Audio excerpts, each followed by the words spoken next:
Welcome to Trifecta Collective, Finding the Root, where we dive deep into understanding and addressing root causes of chronic health issues so you can help and find healing inside and out, now and forever. Hello, and welcome to Trifecta Collective, Finding the Root. I'm Megan Abbott, owner and founder of the holistic health practice Trifecta Collective. Welcome to the podcast. So today's topic is the pros and cons of functional lab testing. We get so many questions about why we do what we do as far as lab testing, what other labs should we be running, why do other functional health practices require like $1,000 to $2,000 worth of labs before starting? Why don't we run stool testing more often? All of these questions, we get all of these questions. And we have a very specific philosophy when it comes to functional lab testing that there is a small portion of functional health practitioners who fall into our similar philosophy. Not a ton. And I'm also going to talk about why this is.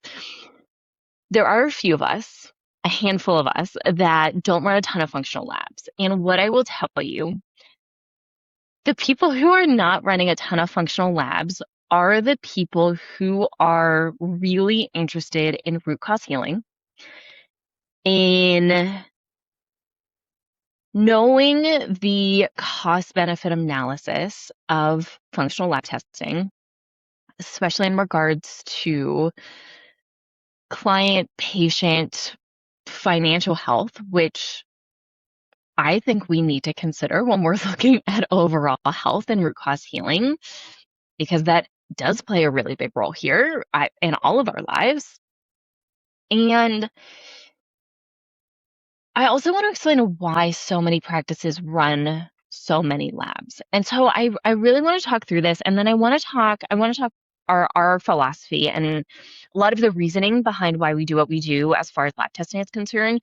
And then I actually want to dive into the most common functional labs that are out there and some of the pros and cons of like what information are we actually getting? How might this benefit us? When might be a good time to use this? And some specific kind of recommendations or things to think about when it comes to a lot of the functional lab testing. So let me dive in here and say a couple of things first and foremost. One, I am trained in the vast majority of functional labs. The vast majority. I've taken so many trainings on functional lab testing from different companies about different labs, from specific people, all kinds. For example, I've taken 6 courses alone on one particular test, and that is the organic acids test. I'm going to talk about the organic acids test. That is probably my favorite test. And if you've listened to the podcast for a while, you already probably know where I'm going with a lot of this.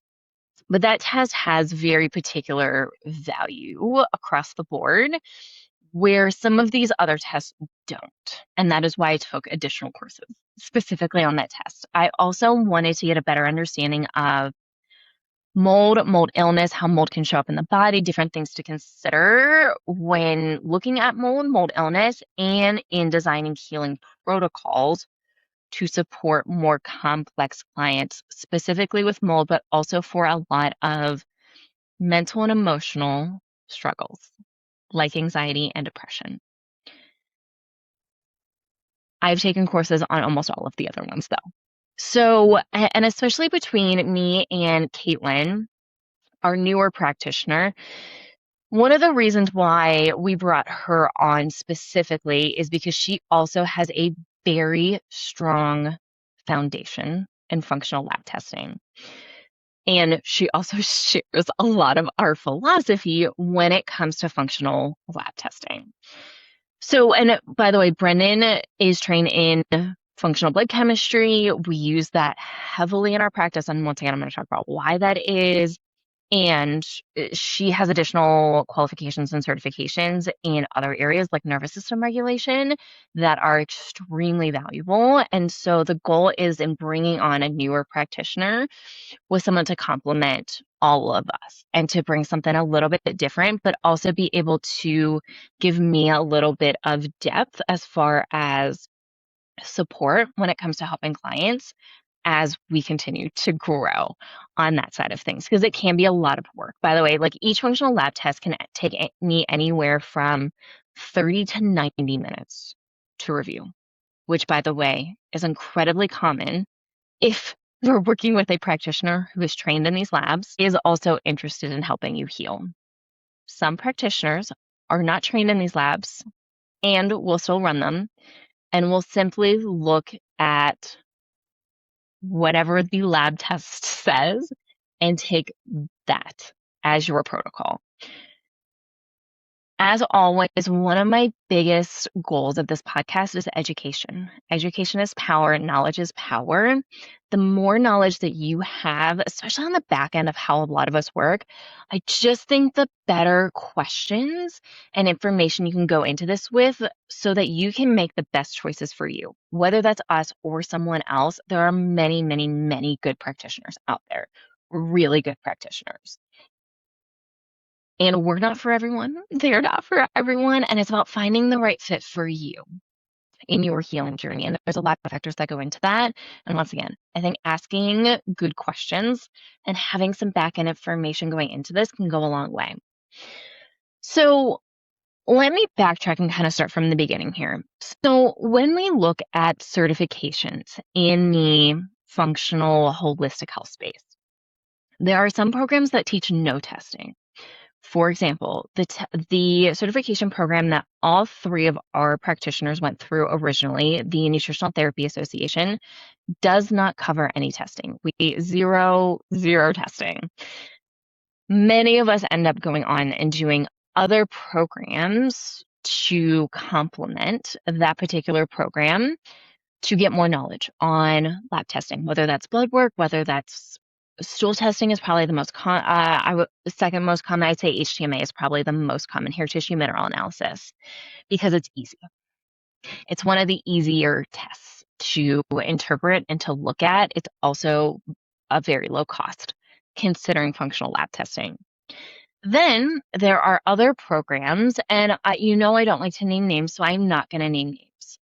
And you're going to be able to do a quick search if you want with some of the information I'm going to provide, and you'll be able to know exactly what I'm talking about. There is one particular program that leans very heavily on lab testing. It is basically their entire program is just lab testing. Whereas I got almost a year of learning physiology, nutrition, mineral balancing, blood sugar regulation, how the digestive system works, how hormone processes work. Deeper dive into the physiology side of things and understanding what can go wrong at all of these different phases, and also how interconnected the body is. And I say this because this is a really important distinction.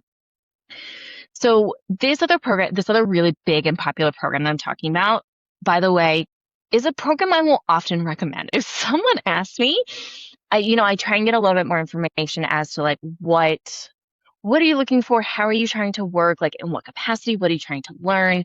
In which case, this program may be appropriate, but they lean almost exclusively on lab testing. And they teach it from a point of you should essentially be running a minimum of 2 functional labs per person that comes to you to figure out what's going on.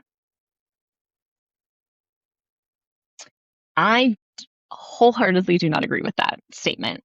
Yes, labs are important, and once again, I'm going to get into this, but coming from a starting point of labs first, symptoms, health history, questions later, I cannot get on board with. They also don't really teach functional nutrition when we dive into the curriculum of that program. There's a couple other programs here, and one thing I would just caution you is if you are working with a provider who is trained in a specific company's lab testing, meaning that there is a company that has their own set of labs, Usually comes with their own set of supplements as well. And then they have a certification program on top of that for practitioners.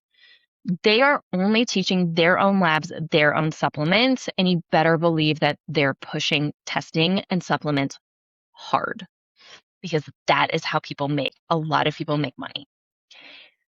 I'll also say in the functional space here, like a lot of people who run one-off testing, they're making money off the testing. This is neither good nor bad. It is something to be aware of. In our practice, I have a strong moral disagreement that labs should be upcharged. So we don't. We do not upcharge our labs. We do not make money off of our labs. If we end up ordering labs on our end, for example, by and large, we order blood work on our end. You pay an extra couple dollars depending on the the cost of the test to cover card processing fees. This could be anywhere from $1. Very rarely is it more than $5 or $6. That is it. That is what we are charging. So we charge at cost. And by the way, we are working on shifting that. So all of our testing, or the vast majority of our testing, will be client pay, in which case we don't even have to worry about covering that credit card fee. So, and that is a strong belief that I have because I was way over tested in my journey. I had 5 stool tests alone, 3 of which were perfect, but so many practitioners revolve around the stool test, gut testing. And by the way, my symptoms did not change throughout those 5 stool tests, 3 of which were near perfect. And I was still constipated. I was still bloated. I still had tons of food sensitivities. I still had a lot of pain, a lot of cramping in my belly, and that transferred into my lower back. Acid reflux, heartburn. I had all of the digestive symptoms. Went through many protocols, all of these stool tests. The amount of money I spent on functional lab tests is outrageous. I'm talking tens of thousands of dollars, which is a really big reason why I really believe in selective testing and very intentional testing when it comes to functional labs. If I think it's going to add value, obviously I'm going to recommend it.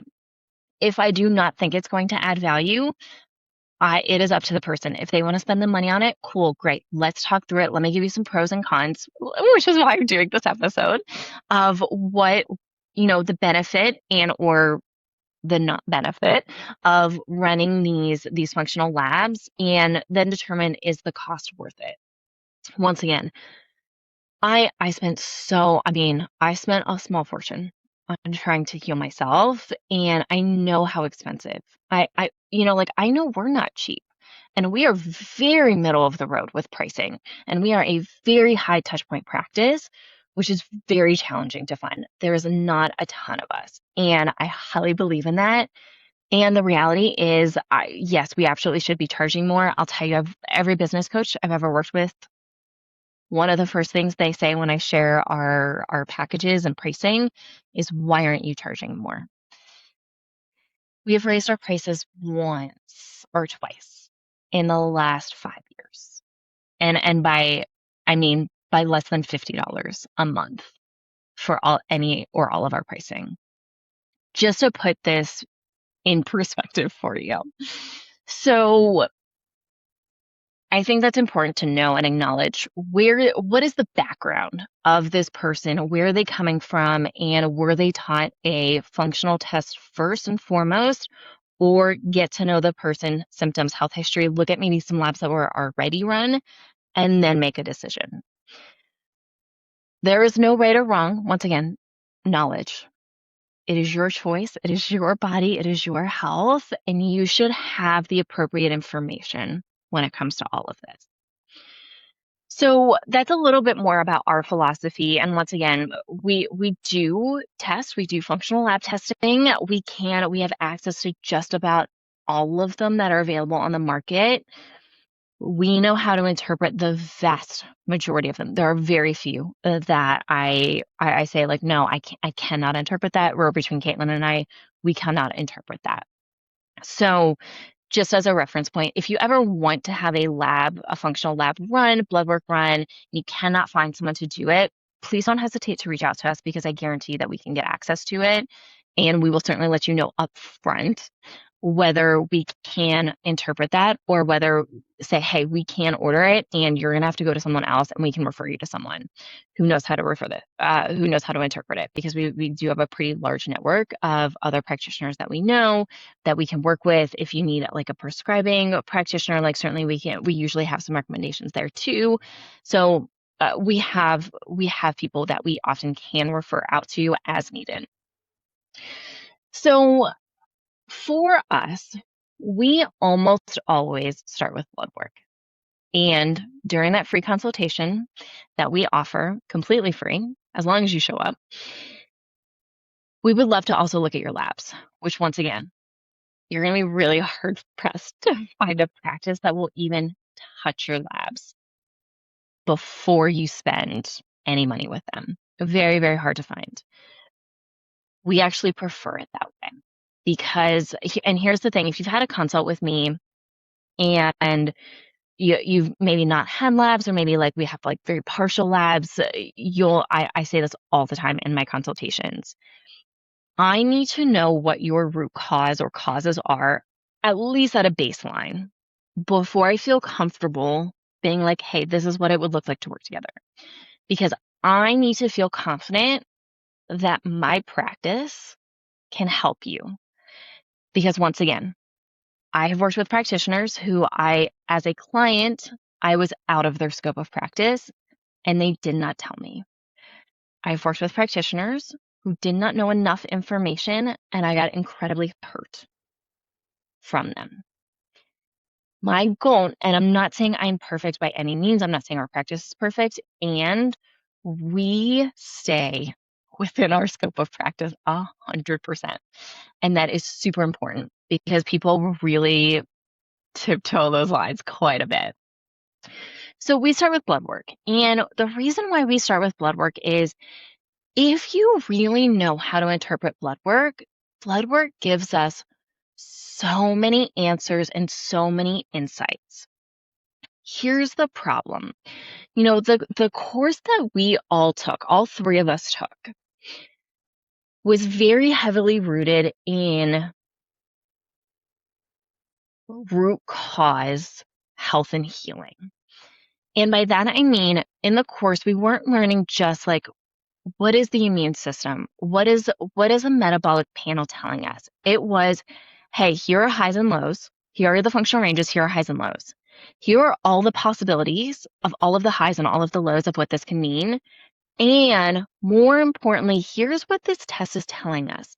So based on physiology and how the body works and how all of the pieces of our body work together, here's where to start looking. And here's how to start peeling back the layers and asking questions. This is why we will always on our consults talk about your symptoms that you're experiencing, health history. When did this start? How did it start? What was going on? Was there a change in environment? Was there a big stress was going on? Like what was going on? Because all of that is relevant. And then we can take all of that information and apply it to the blood work to come up with basically a story. I always tell people this. I always compare it to a book. It's like a storybook. And so I'm trying to I have like all of these loose pages that I have, symptoms, health history, all these labs. My goal is to try and put the book together to make sense and to actually read sequentially and to understand what is going on. And so it's putting all of the pieces, all of the pages of the book together to understand what is actually going on. And once again, we can't look at the body separately. The body all works together. So if you are working with let's say, for example, a gut health practitioner, if they are only looking at a stool test and only looking at your gut, massive mistake. Massive mistake. That is the road that I got trapped in for a long time because I had all of these gut issues, but then they started translating to other parts of my body. Well, here's the thing. The gut doesn't work in isolation.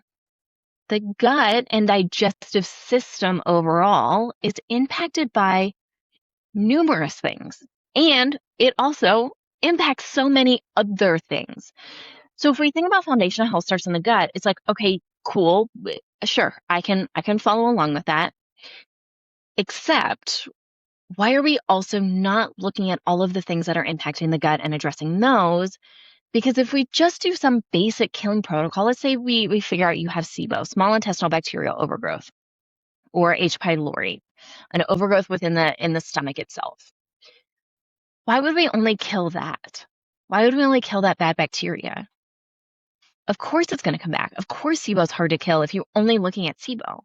Bigger question, how and why did the SIBO get there in the first place? Bigger question.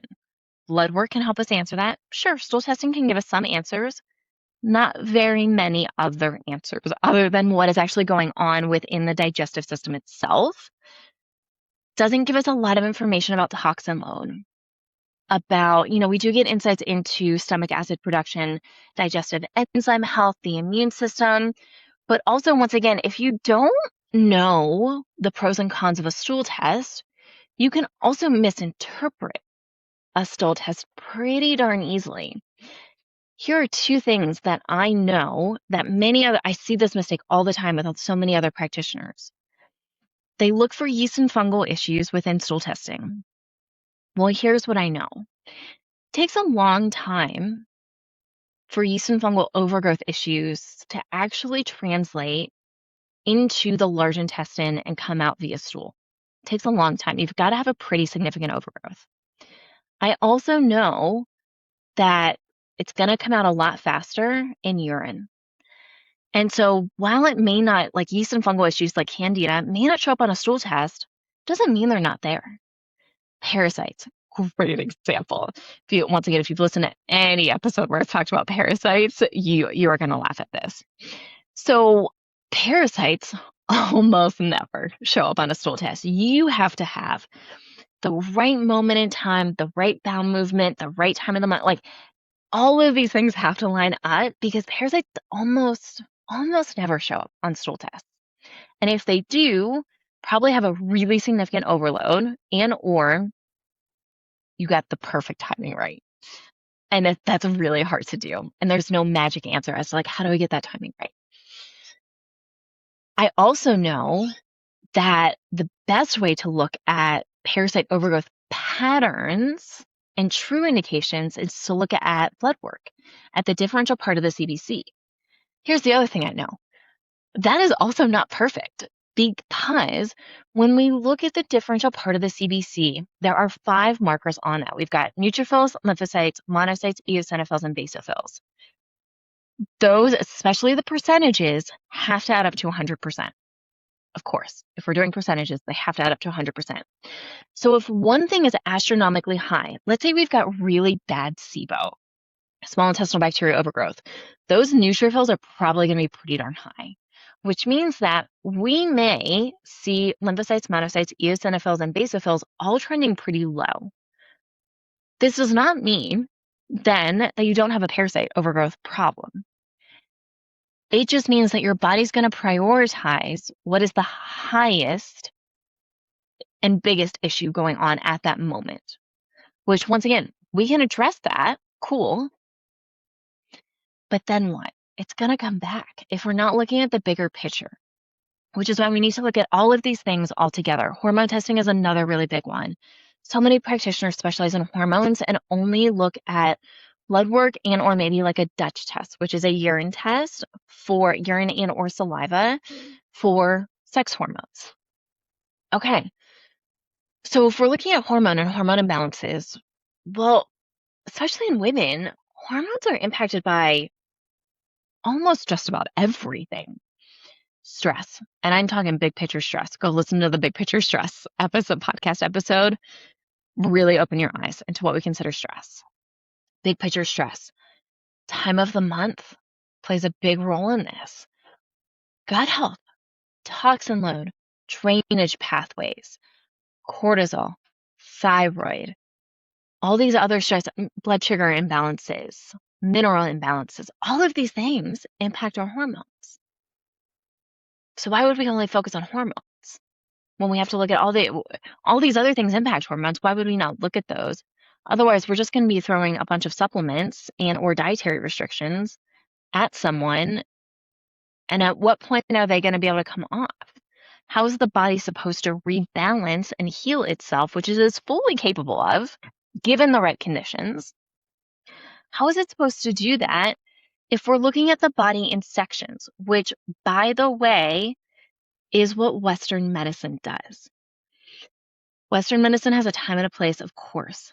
And when it comes to chronic health issues, one of the biggest reasons why Western medicine is often garbage in helping us heal is because it looks at the body so separately. There's a doctor for your heart. There's a doctor for your gut. There's a doctor for thyroid, endocrinology. There's a doctor for sex hormones. And, their education is within that scope, but also the way that they're taught is, what is the issue?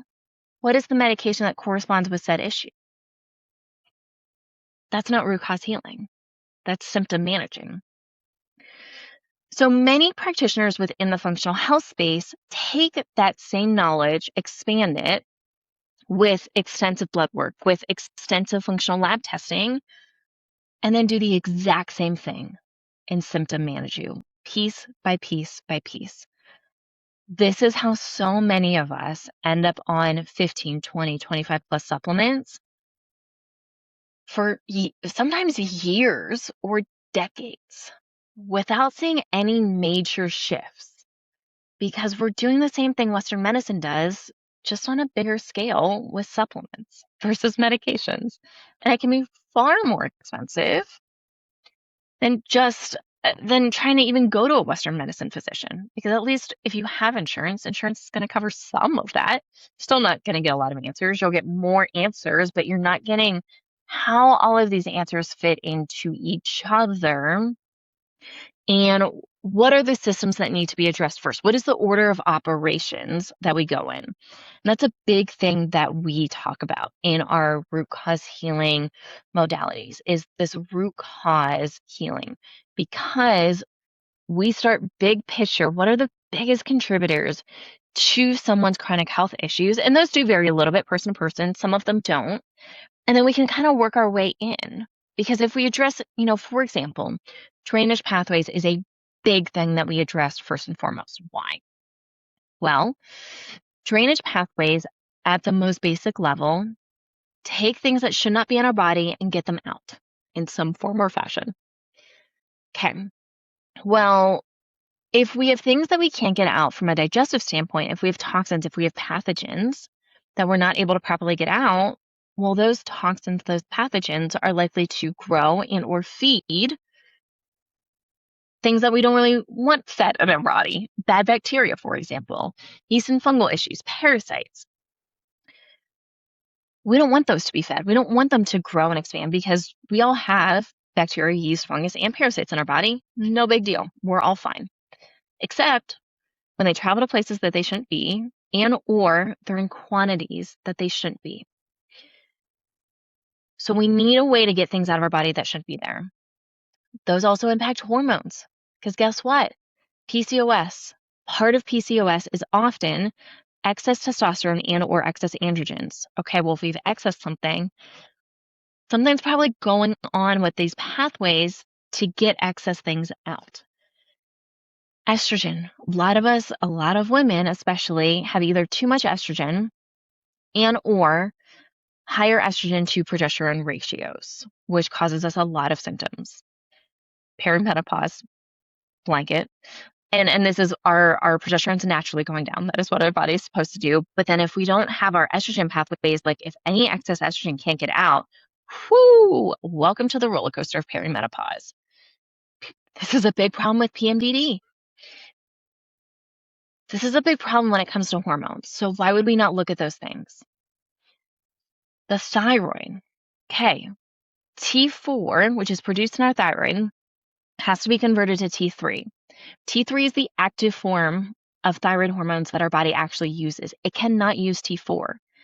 About 60% of that conversion is done in our liver. Guess what? Our liver is a huge piece of our drainage pathways. So you see where I'm going with this. We have to go in order. We have to have some sort of sequence to make sure that we're covering all of our bases, so we're not just throwing supplements and throwing restrictive diets at someone in the hopes that this is going to help them heal. All of these things can have a time and a place.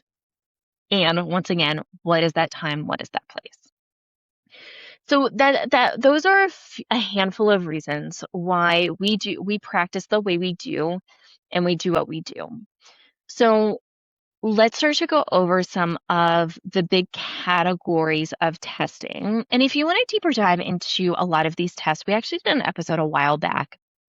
I mean, you're probably looking at like well over a year ago now, where we talked pretty in detail about functional labs, cost, when and where to use some of these. I'm going to do a higher level version of that within this and talk about some like real basic pros and cons and when to think about using these. But if you want a deeper dive into a lot of these, go back and listen to that other episode. And I'm pretty sure it was called something along the lines of if you search functional lab testing, functional labs, it's going to come up. So first and foremost, we use blood work for a couple reasons. One, we get to see a lot of different systems in the body. We're looking at cellular health, which is essentially the story of your health, a big piece of it. We can see insight into the gut. We can see insight into inflammation, into hormones, into toxin load, into so many things. Once again, if you know how to read it appropriately. It's also pretty easily accessible. Most people, I won't say most, many people go to a primary care physician or a physician of some sort once every couple years, at least. A lot of it is once a year. Some people don't go once a year. Some people haven't gone in a long time, which is also okay. I totally get it. But it's pretty easily accessible. For blood work, we always tell people, look, we can absolutely run it. We can't take insurance. If you have an HSA, FSA, yeah, we can absolutely use that. And make sure it's okay with your insurance company. But also, here's a list. Go to your doctor, see what they're open to running, and let's just see. I will say our blood work is very inexpensive, especially for some of our bigger panels that are more expensive. But in comparison to running them, even with insurance, I'll tell you the last time I ran my blood work through insurance was several years ago, and I ended up paying close to $300 for it wasn't even the full panel that I wanted, but for a good portion of the panel that I wanted. The full panel that I wanted to run was like $15 more than I ended up paying through insurance. And I could have gotten a handful of other tests run. So it's not incredibly expensive and it's still not obviously the cheapest. But blood work is relatively cheap in comparison and can give us a ton of answers. So love blood work. I don't think it's ever a mistake to get blood work. If you are going to get blood work, couple things. Ideally, go fasted earlier in the day. Just a basic overnight fast, especially if you're getting anything around blood sugar markers and or cholesterol markers. Super valuable to have fasted blood work. Supplements will also impact your labs. By the way, so does medication. Different story here. If you are on any supplements, pause those for a minimum of 3 days, up to 5 days beforehand. It will impact your labs. I've shared this story before, but I did a test a couple years ago of running thyroid labs, and I'm someone who has a history of Hashimoto's and hypothyroidism. I ran thyroid labs within 6 weeks of each other. One of them I was on supplements, one of them I was not. When I first ran it and I was on supplements, I had a false hyperthyroid pattern, meaning my thyroid was overfunctioning versus my history of underfunctioning.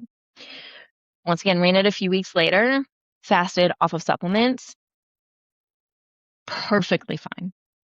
Totally optimal thyroid numbers. It does make a difference and can make a difference from a clinical perspective when we're looking at these labs. By and large, general rule of thumb, if you're going to run any labs, pause any and all supplements that you can for at least 3 days. Generally speaking, really good rule of thumb here. Okay, so blood work, amazing. I am going to say this now so I don't forget. There are some tools out there now that are being used by both people, generalized population and functional health practitioners, to interpret tests, blood work included, and not by people who are trained to do so. Be very careful. Once again, knowledge is power. There are more and more AI services coming out that will read, quote unquote, read your labs. I have several of them. I've tried many others. I did 3 whole episodes on comparing blood work. What did I do? I did blood work, a note test, and I think maybe a Dutch test, and compare this to AI generated results and recommendations. It is not the same. It is not the same. And we are running into some dangerous territory. Understand who you are working with, what their background is, what their qualifications are. Really important. And also you can ask, how do you interpret labs? What does that look like for you? I think that's a question that's totally on the table. So never hesitate to ask any or all of those questions. If you are working with a practitioner who gives you a hard time on any of those, I think that's a good answer in and of itself. Okay, moving on. I just wanted to touch on that real quick because it is becoming very popular, and there is one that there's several out there that I'm wanting to pull my hair out seeing all of these AI services come out and people who have no business interpreting labs, and it hurts me. It hurts my heart and my brain every single time I see it. Okay, stool testing. Let's start with stool testing. Stool testing is extremely popular. There are probably 2 of my favorite. If we're going to run stool testing, would be a GI map or a gut zoomer from Vibrant Wellness. The gut zoomer, anything from Vibrant Wellness, generally speaking, is going to be on the more expensive side. They do have, I don't think all of their tests are super great, and I do think a handful of them, you're going to hear me talk about them. We do not have an exclusive offer with them. No, we do not use them exclusively. And if we're going to run certain tests, that's going to be an option on the table for sure. But those are my 2 favorites. If I had to pick one, probably the gut zoomer would be my preferred test. Stool testing. Stool testing is a moment in time look at your gut health. I think it's important that it's not a full picture because our gut health is ever changing. One bowel movement can look different than your next bowel movement from a like a bacteria level and like what is in this. There are some stool tests that will look at 3 days, which I do think is great. They're crazy expensive typically and can be a little bit harder to get. And I have taken one of those. One of my 4 was one of those for reference stool tests. And it was not remarkably different for reference. And, if we look at the philosophy behind the testing, 3 days of information better than 1 day. So generally speaking, everything with as part of the bigger picture. Stool testing is a moment in time in your gut health that needs to be acknowledged. Once again, you should be off certain supplements, especially certain supplements for this one. You may see some dietary shifts recommended by some people. Generally speaking, we don't recommend that for this particular test. Generally speaking, they're a little bit of a case-by-case basis when it comes to this. Always read the instructions from the laboratory as well, because that is it's obviously their test and they're going to have some of the best information. But stool testing is a moment in time. So is blood work, by the way. Some things don't change a lot moment in time. Some things with our gut health can change. Some of it doesn't.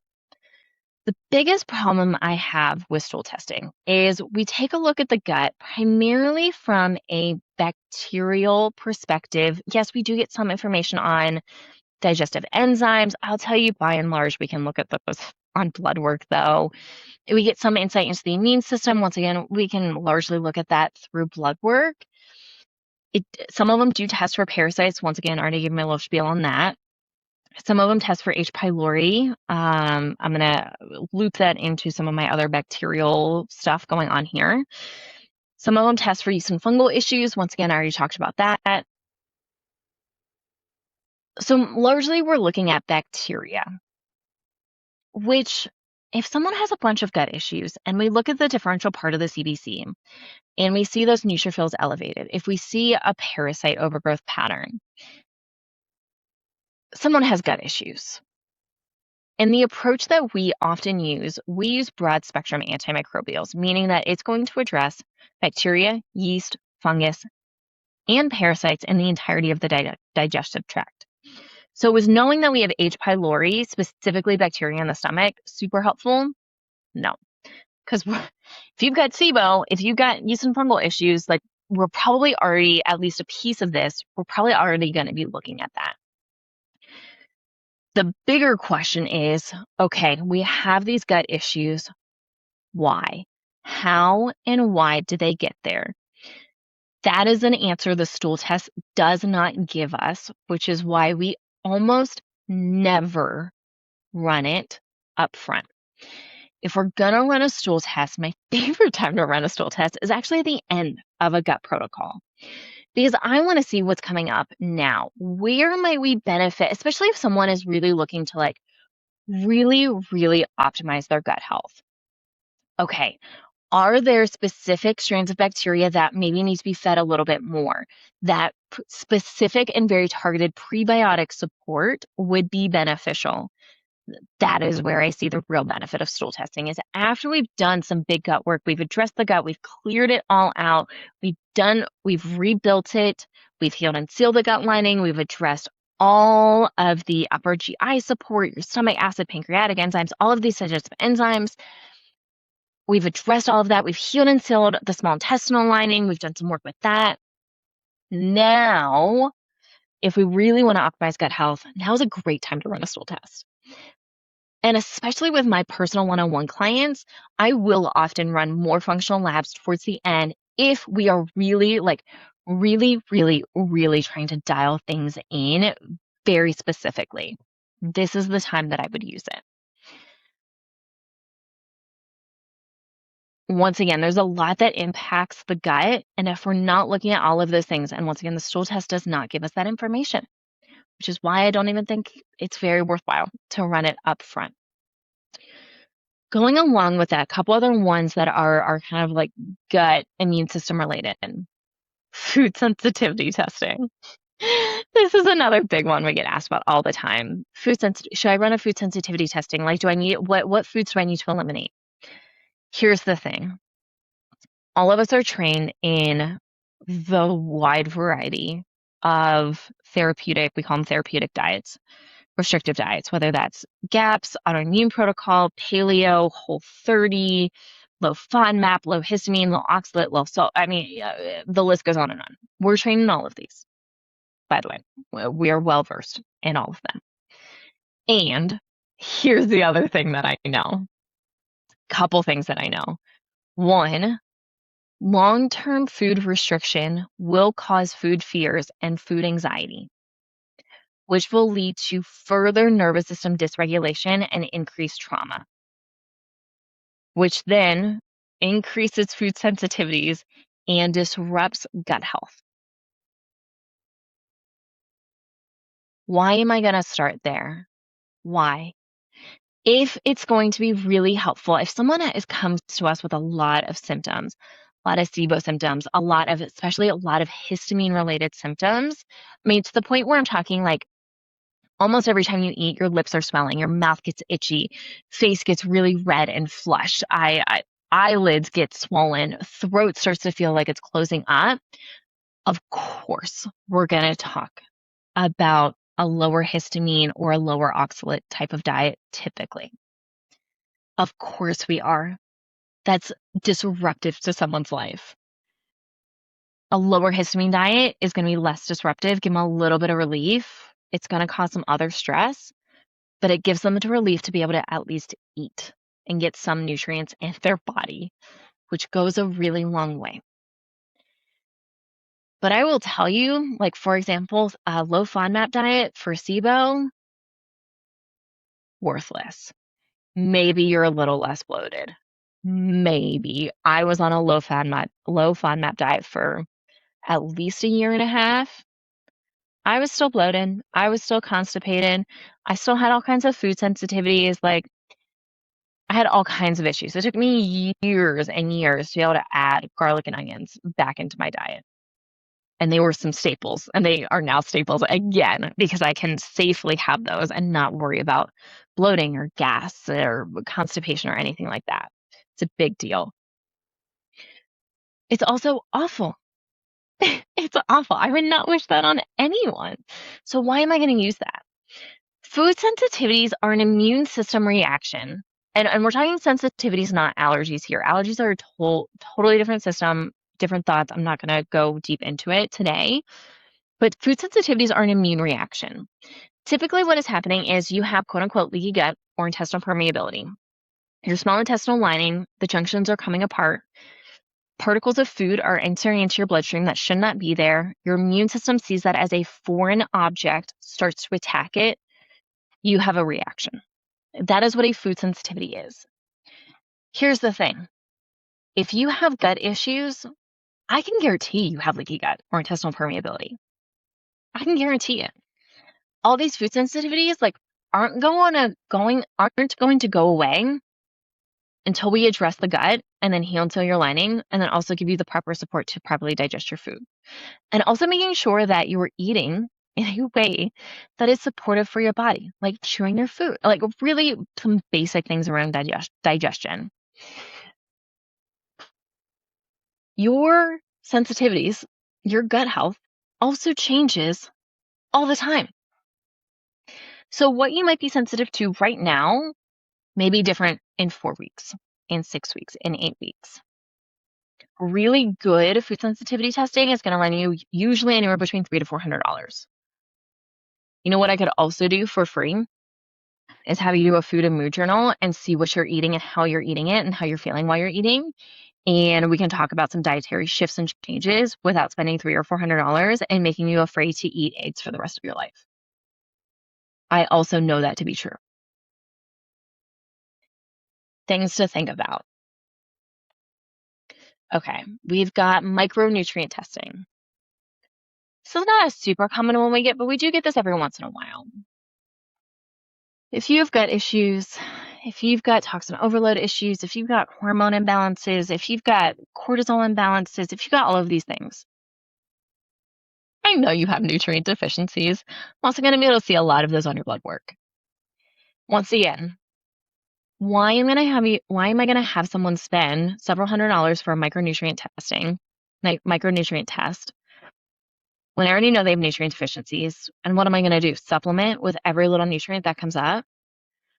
How and why are we having these nutrient deficiencies? What are we eating? What are we not eating? How can we support the body nutritionally in addressing some of these? Looking at gut health, I can give you every supplement under the sun. But if you can't digest properly, if your liver is overburdened and can't process your supplements or anything else that you're doing, you just have crazy expensive urine. I'm not going to do that to someone. I don't feel good about it. Once again, if someone is if we've done bigger work, if they are in pretty good health and they're like, you know what, Megan, I really want to optimize my nutrient status and I would love to run a micronutrient test. Cool. Let's do it. Here's the cost. Here are the options. Absolutely. Let's run it. Up front, I already know if someone's coming to work with us, I already know they have some nutrient deficiencies. I can almost guarantee 100% of the time. If you've got chronic symptoms, chronic health issues, if you don't feel good, you have nutrient deficiencies. I care less about the nutrient deficiencies specifically and more as to, once again, how and why are all of these things happening? And I'm probably going to put you on a multivitamin to give you some support around that, specific to what you and your body needs. And often that's going to come from blood work. Sometimes it'll come from a different test, but oftentimes it'll come from blood work. Let's see, we've got hormone testing. It literally, my mind gets baffled every time someone comes to us and they're like, I have all this blood work, and then I was working with a hormone specialist, and so I have like 3 Dutch tests. Do you want to see those? Of course we want to see them. Of course. I want to know what you guys have been working on, what this really has looked like. If you're coming to me, I also know you still don't feel good. Once again, I know, especially for women, so many things impact hormone health. I would never start there. I would never, ever, ever start there. Even if someone came to me with pretty good health and they're like, hey, I think I'm in perimenopause. I have like some really early signs and symptoms, looking to optimize my hormones. Awesome. Let's do it. I'm first going to look at anything and everything that will impact your hormones and impact your transition, aka anything that's going to increase your stress inside and outside of your body. I'm going to address those first before we get into the specific hormones and how to support those. I'll say outside of blood work and the organic acids test, which I'm going to talk about next, hormone testing is the next biggest one that we will often run. But once again, order of operations, address all of the things that impact the hormones, then look at the hormones themselves. A lot of times, the hormones even themselves out. If your body's stuck in fight or flight, it's shutting reproduction down. I will tell you the number of women that we've worked with who have come to us trying to conceive, who have had so many issues, maybe who weren't super actively trying to conceive, and towards the end, they get pregnant. Sometimes it's an accident. Sometimes it's so easy. They're like, oh yeah, we just tried for a month, and like all of a sudden I'm pregnant. It's like, yeah, of course. Your hormones balance themselves out because we addressed all of the things that was keeping your body so stressed out, and your body from saying, hey, I'm safe enough and have enough resources to build another human inside of my body. And or let's say we're going through like perimenopause. I have enough resources that as my ovaries are stopping production of hormones, my adrenals can take over and my body's able to handle the stress of this shift that we have gone through forever since the beginning of our existence. And all of a sudden, why does it seem to be this massive, massive issue? Because we're more stressed out than ever. And we need to look at all of those pieces that impact the stress and keep our body in this stress state, which is going to keep our hormones in a state of wild fluctuation. It's a big deal. It's a big, big, big deal. And once again, I say this as someone who was in perimenopause before the age of 30. Something to keep in mind here. I will also say when it comes to hormone testing, so the Dutch test is our favorite way to look at hormones and hormone pathways. The pathways are just as important as the hormones themselves. There's a lot of information we get out of that. Excuse me. There's a lot of information we get out of that. We can take a deeper look at cortisol at that time, which is a stress hormone, cortisol pathways, cortisol and cortisone pathways, clearance pathways, all of those things. Provides so much information. Love a Dutch test at the appropriate time. Next one here is the organic acids test. Man, do I love this test. It looks at a deeper insight into gut health, especially yeast and fungal markers. The best test, in my opinion, when it comes to yeast and fungal issues. We do get some insight into bacterial issues as well.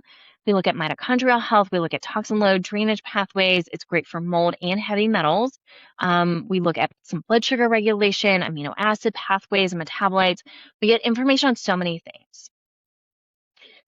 This is one of the few tests that can give us the answers to the how and the why as to what is going on. Not for everyone, but especially in people that we suspect mold, that we suspect like a lot of yeast and fungal issues.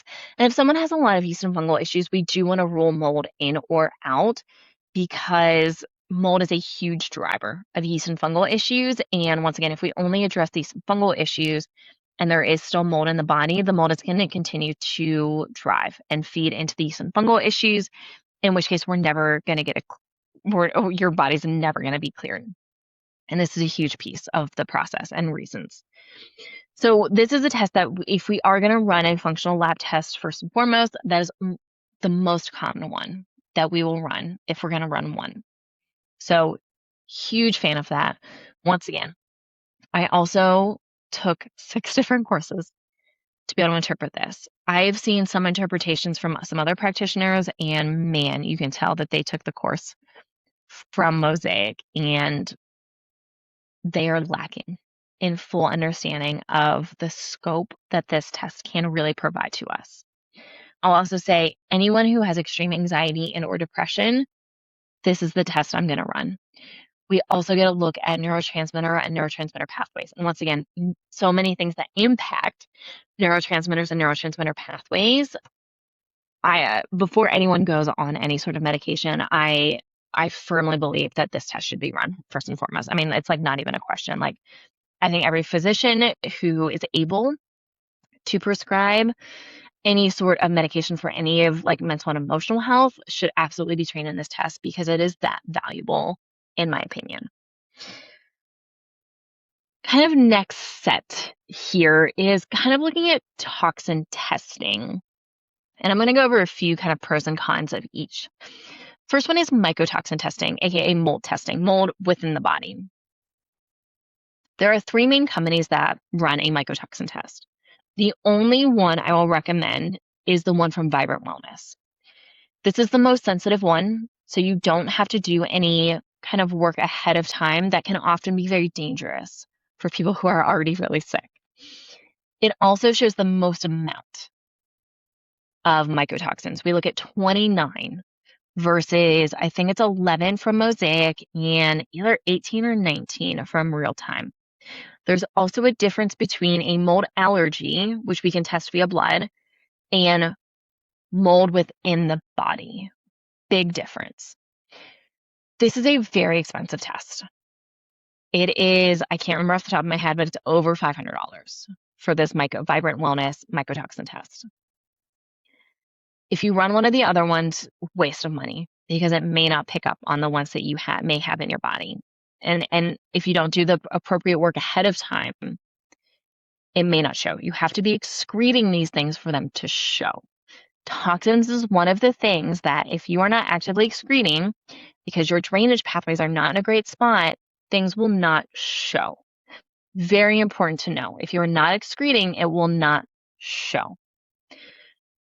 So this is where some of the toxin tests can become a little finicky, and we need to have a real understanding of what we're testing and how it's being tested and how the body works to properly understand this.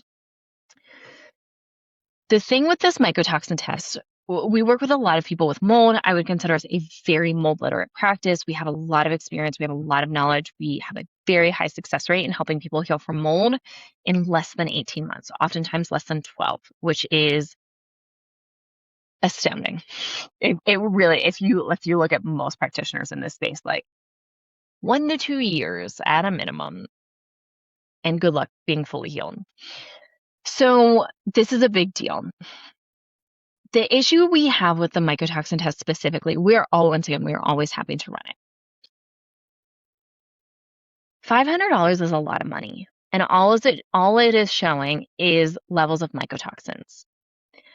The reason we prefer the organic acids test is that we look at mycotoxins, but we also get to see all of the things that come with mycotoxin illness or mold illness, mold toxicity. That for me is really important to know, especially if I'm designing some sort of protocol, helping someone heal through this giant, massive body disruptor that is mold and mycotoxin illness. So that's really important to understand. That is the biggest reason. It's also less expensive. An organic acid test is going to run you about $300, give or take just a little bit, depending on shipping. But that's a $200 difference. And once again, we're not going to get the full picture running just the mycotoxin test. Vibrant Wellness also has, and this is one of my all-time favorite tests too, wildly expensive as well, a total tox burden test. This is going to look at heavy metals, it's going to look at mycotoxins, and it's going to look at a variety of other environmental type toxins. Once again, you have to be excreting them for them to show. And once again, I would typically look at blood work first before even recommending any of these functional lab tests, because I know that if someone's not excreting these things, there's no point in running them. And we've seen people come to us and they're like, no, I'm fine. Like, I don't have any issues. Well, I'm like, well, your liver and kidney enzymes would disagree that you are not excreting any of these things, and therefore I cannot deem this functional lab test super worthwhile, because if you're not excreting them, it's kind of pointless to run some of these tests. Along the same lines, HTMA, hair tissue mineral analysis. Once again, this is one of the most common ones. It's the cheapest, relatively easy to read. A lot of people have like cheat sheets that they give out in their courses. I've taken a couple of courses on HTMA, and they have little cheat sheets. You just plug and chug. Pretty easy to read, and design like a little supplement protocol to look at this. Hair is going to look at about 3 months worth of data. I forgot to mention this too. So blood is a moment of time. Urine is several hours worth of information. Hair is about 3 months worth of information. Also very important to understand what we're testing, how we're testing, how we can look at all of these things all together. So if we have not started a protocol on someone, and let's say we run an HTMA, and we're looking at minerals, mineral levels themselves, mineral ratios, even more important than the minerals themselves. And then we also look at some heavy metals within there too. If you are not excreting anything, your levels are going to show up almost zero. Why are we going to spend $100 on a test where we're not going to actually get real and accurate information? No point. Let's not run it. Let's look at blood work. Let's do some other work, and then we can run that test later down the road. Once again, this is one of the tests that I'll run very commonly for a lot of my one-on-one clients who, once again, after they've done the big work, they're like, hey, just kind of want to see where my levels are for the heavy metals. I want to see where mineral balance is. And mineral balancing, by the way, is years of work. It is not an overnight. It is not a 1 month or a 3 month kind of process. It can take years to rebalance your minerals. So this is one, if we're going to run this test like a couple times, this is the test to run a couple times, and do it once a year, no sooner than once every 6 months. I do not recommend running it more often than that. So once again, you're getting 3 months worth of data. If you're going to do a healing protocol with it, at least do that healing protocol for a couple months before you retest, and then we're getting 3 months worth of data. So once again, about every 6 to 12 months is when how I would recommend that one. And let's see, the last one here is genetic testing. This is becoming more and more popular, and we get a lot of questions about genetic testing, MTHFR genetic mutations, the COMP genes, different things like that. Here's the thing we really need to understand about genetics. Yes, we are born with our genetics and genetic predispositions. We also know, and this is well studied at this point in time, that epigenetics is a very real thing, meaning genes can turn on and off given certain conditions. So let's say we have unfavorable gene mutations, like we have a few of the MTHFR gene mutations. Okay. Here's the thing. I already know if you're chronically sick, we need to look at drainage pathways. And the MTHFR genetic mutation says that your drainage pathways probably aren't going to work optimally. Okay. Well, if you're chronically sick, drainage pathways are probably already not in a good position. Chicken or the egg? Was it the genetic mutation? Probably not. It was probably stress, toxin load, lack of sleep, stress, there's so many factors that go into this. Probably wasn't genetics as a starting point. Probably was the other things that then turned on the unfavorable genes. Also says you do better with methylated B vitamins. Okay. Well, let me also tell you this. Out of the thousands of people we've worked with, we've had one One singular case where someone did better on non-methylated B vitamins than methylated ones. One. Yeah, it's like almost everyone does better with methylated B vitamins. And we can't just blame our genetics on things. Yes, genetics do play a role. This is why we ask about health history. This is why we ask about various things. If someone ever comes to me and I suspect an autoimmunity issue, one of the questions I'm going to ask is any family history of autoimmunity? If they say yes, I'm like, cool. There's a genetic predisposition to having an autoimmune disease. I am someone who has an autoimmune condition. I don't actively identify with it because it does not rule my life. I've put it into remission or reversed it, whatever we want to call it. And I don't have a strong family history of this. So why did I get it? Why did I end up with an autoimmune disease? Well, if we look at how autoimmunity is often triggered, we can say family history of trauma. Pretty strong family history of trauma. I score very high on the ACEs test, Adverse Childhood Experiences test. And we know through research, if you score a 2 or higher, and I score much higher than a 2, over triple, that the likelihood of you, especially as a female, developing an autoimmune disease later on is very high, up to 80%. Up to 80%. That's crazy. Then if we look at my history, well, I've been constipated since I was a young child. I was constipated through my late 20s, meaning I was reabsorbing toxins constantly. Of course I have toxin overload issues. Of course I do. If I'm constipated all the time too, there's probably at some point, it was trauma. I firmly believe it was trauma related first and foremost. Holding things in. Yeah. Emotions, traumas, your voice, who you are, all the things. And yeah, I took a ton of antibiotics as a child. I had strep throat all of the time. I remember taking the amoxicillin, the pink liquid, a couple times a year. Z-Pak, all the time. I had mono.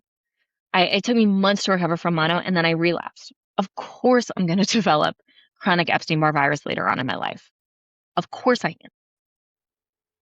So genetics can play a role, and what more often plays a role is nervous system, passed down trauma history, gut health. We get our gut health from our mother, or we don't from a C-section.